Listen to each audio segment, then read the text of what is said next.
Why did I say latex?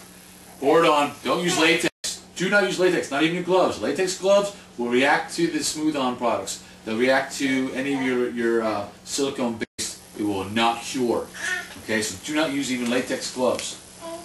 Should have pointed that out ahead of time, huh? So now it's pouring down and it's going on the other side. Now you got 2 batches completely around on the entire helmet. So from this point on, you can put as many coats as you want with a minimum of 3, possibly 4. Okay. You can also add 5X to your Dragon Skin or your Rebound 25 to make it cure faster. But if you do it quick, you don't have to worry about that. Trust me, you don't have to worry about that. So now you have your 2 coats on. Do your 3rd coat thicker. Keep stirring it in the pot. Your pot life's like 3 minutes, I think. Keep stirring it in the pot so it's really thick. Okay, you'll know when it's really thick. Then you put it on and just plop it on.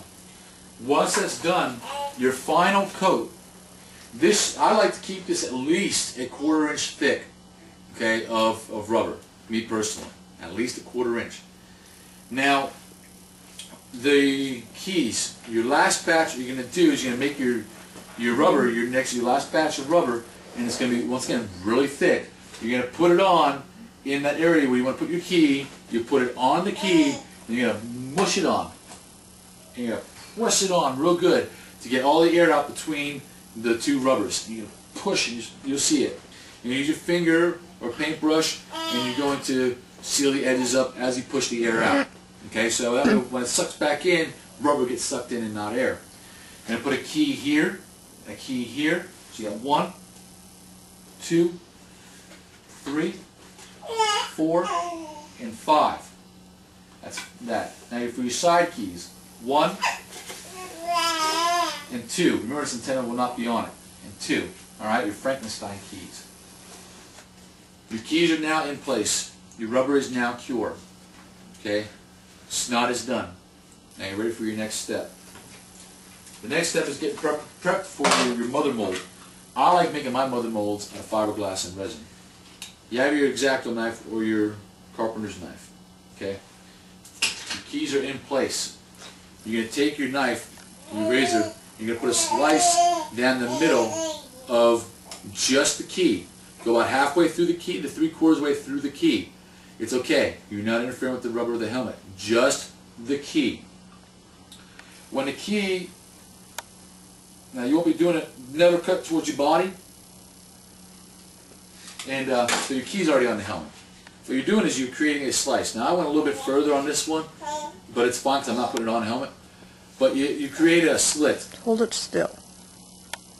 Okay, you're going to create a slit in your key. You want to keep all your keys lined up. What you're going to do is you're going to create a mohawk. This is half a shell. You're going to create a mohawk. Okay? Now that you got your slices in your keys, you're going to take your 110 cardstock, you're going to fold it in half. Once it's folded in half, you're going to take your tin foil and you're going to wrap the cardstock with the tin foil, just like this. Now what you're going to do is you're going to open each slit. So you need 5 pieces of this stuff. You're going to open each slit and you're going to stick the cardstock into it like that. And it's going to go completely around, all the way around. You're going to have overlapping edges that are going to look a little bit like this. Okay? All you're going to do with that, if you have any overlapping edges, you're going to fold it. Tin foil will fold. And then hot glue that corner down. Fold this one over. Hot glue that corner down. And it would create your mohawk style. Y'all see that? You have that pretty good there? So you have that mohawk going all the way around and your keys are holding your mohawk in place. That creates your wall. Best thing in the world. Tin foil keeps it from sticking. Okay? It'll stick to tin foil. Tin foil peels off. Once you have your wall built, now you're going to mix your resin. You're going to pre-cut all your fiberglass for both sides. 4 bags of the fiberglass. I use 2 per side. Okay? The way I cut my fiberglass is I unroll it. It comes like this. I unroll it this far, and then I make my cuts. And that's it. Now once I make those cuts, I might open it up one more time and then cut again. Or cut in half again. That makes my squares, which are normally about that long by about that wide. Okay? That's how I do my fiberglass. Make sure everything is prepped before you start your fiberglass. All fiberglass cut. Your measuring devices are already in hand, along with your measuring cups and your stirrers for your resin and fiberglass and your hardener. You're going to mix appropriately, put it together, mix up real fast. Okay? It's mixed. You will put a light coat. You'll put a light coat on the wall, on this wall, first to make it sticky.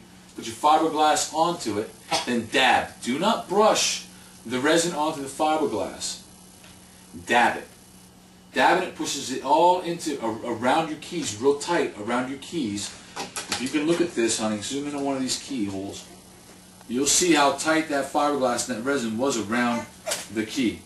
So that key fit in there perfect. Okay? Now, what that's doing is tightening everything up. It's tightening the mother mold around your rubber. You're going to do one complete side. You got 3 minutes on this disc. On this disc, 3 minutes, thank you. I might have to go disc 2, and that's at least 3 videos. Once you get this side completely done, you're going to go from neck to neck. Okay?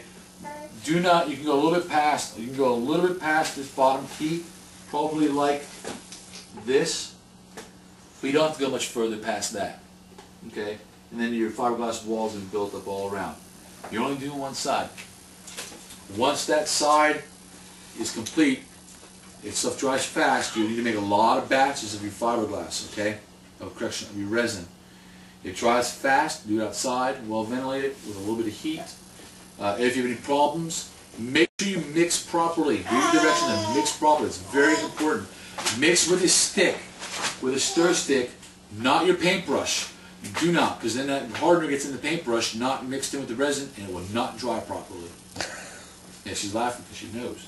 Mix with a stick, okay? Once that wall is built, then it's hard, and your whole side is done, creating this, creating what looks like this. That's pretty much how it's going to look. A half a wall on rubber. Tin foil on the backside. Okay? You see that? That's exactly how it's going to look.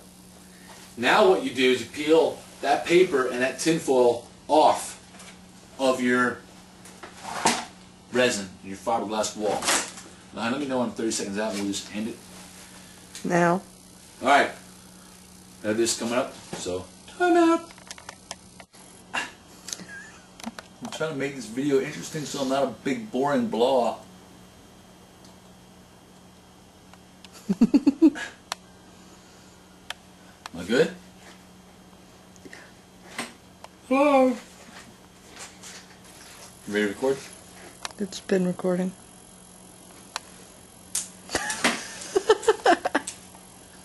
Don't I feel like an ass.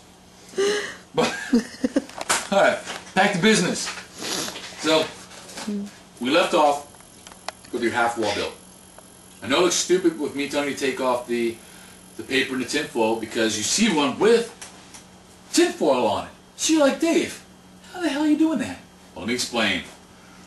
Once that wall is built, okay, you want your next wall and your second wall and your first wall to be really close together.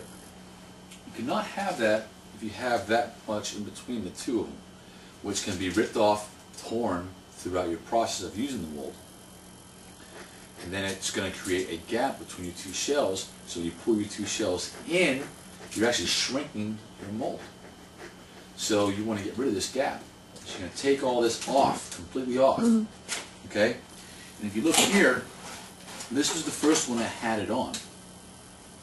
Okay? And you could tell that I had it on because tinfoil, a little bit of tinfoil is still stuck to it. Which is fine and dandy because that little bit of tinfoil is, in fact, actually